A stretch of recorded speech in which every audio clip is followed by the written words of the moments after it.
दोस्तों, ये वीडियो मैं मनाली के जंगल में बना रहा हूँ।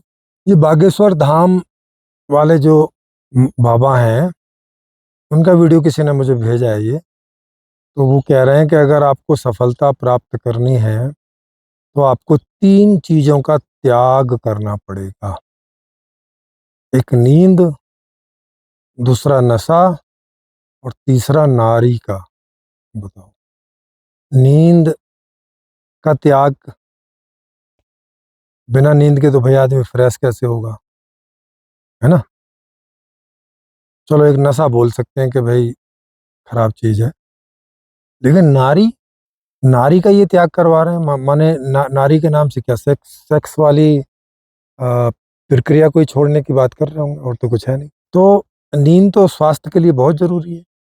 आप देखते भी हैं, डॉक्टर बोलते हैं कि भाई कम से कम 6 7 8 घंटे जो है वो नींद लेना मतलब आवश्यक है। और ये निर्भर करता है कि कौन कितनी मेहनत करता है, शारीरिक या मानसिक, उस आधार से। और जब कभी लोग बीमार पड़ जाते हैं तब तो पूरा रेस्ट ही बताते हैं। रेस्ट होता है तो आदमी क्योर हो जाता है दवाइयों के साथ साथ। तो नींद तो एक इतनी जरूरी चीज है। नारी भी एक बहुत जरूरी चीज है। अगर नारी ना हो जीवन में तो मतलब नारी का नहीं होना सक्सेसफुल के लिए क्या मतलब है। क्या इस दुनिया में वही लोग सक्सेस हैं जिनके पास नारी नहीं है? ये एक विचारणीय प्रश्न है। उन मतलब अब ये पता नहीं वेदों वेदों को कितना पढ़े हैं या उपनिषदों को कितना पढ़े हैं कि नहीं पढ़े हैं। वहाँ ऋषियों की पत्नियां हैं, एक एक ऋषि के दो दो भी पत्नियां हैं, तीन तीन भी हैं किसी किसी ऋषि के। तो क्या ये उन्हें सक्सेस नहीं मानते कि वो सफल नहीं है? ये क्या है मतलब। अब अब ये वहाँ जितने भी सब गृहस्थी लोग बैठे हैं ज्यादातर, उनको कह रहे हैं कि नारी नारी से दूर रहो। तो मतलब कोई गृहस्थी आदमी तो सफल होगा ही नहीं कभी फिर, इनके हिसाब से देखा जाए तो।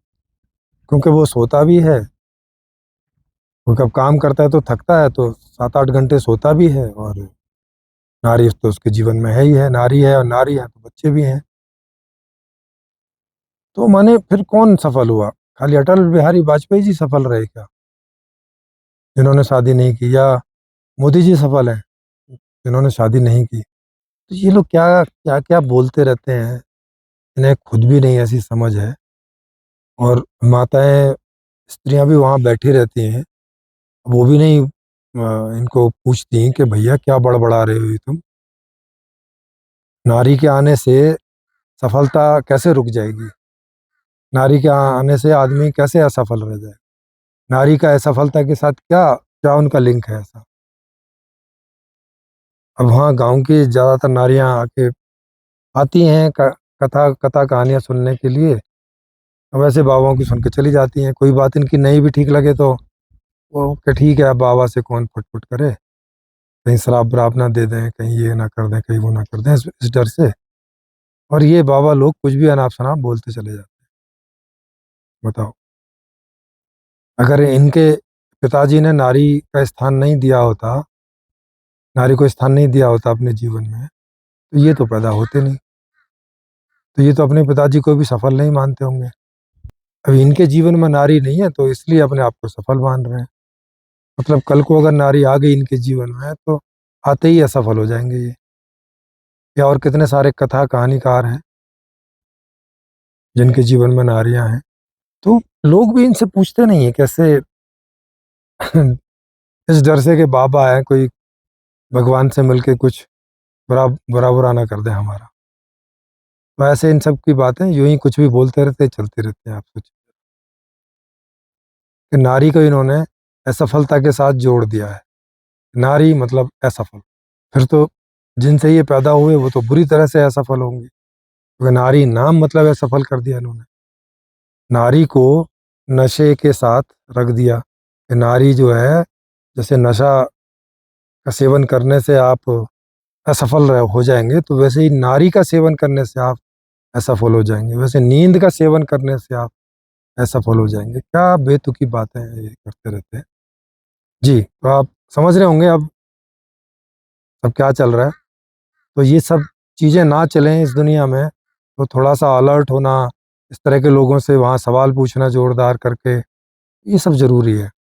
मैं तो जब कभी ऐसी जगह हुआ करता था, कहीं कथा-कहानी कुछ चल रहा है, और मुझे कोई सवाल उठता था, मैं तो खड़े होके पूछने के लिए बोलता था कि क्या मैं पूछ सकता हूँ?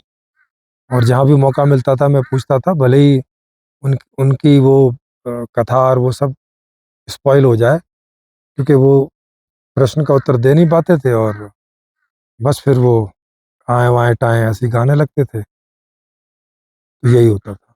लेकिन कम से कम इस तरह के सवाल होने लगे हैं तो ये सोच के कि भई ऐसे सवाल भी होते हैं और इनके जवाब हमारे पास ठीक से है नहीं है, तो कम से कम आगे बोलना तो बंद करेंगे, ऐसी फालतू की फिजूल की बातें हैं ये।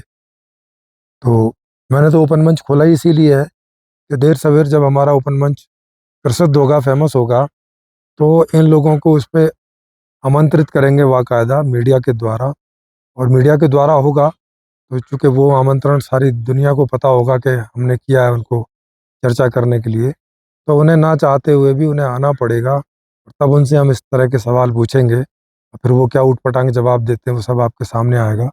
और फिर इन लोगों का स्तर पता चलेगा लोगों को कि ये लोग जीवन के बारे में कुछ नहीं जानते हैं, रटी-रटाई बातें जहाँ से पढ़ ली हैं, सुन ली हैं, उनके बारे में कुछ विचार-विमर्श कभी किया नहीं, ना खुद में किया, ना औरों के साथ किया।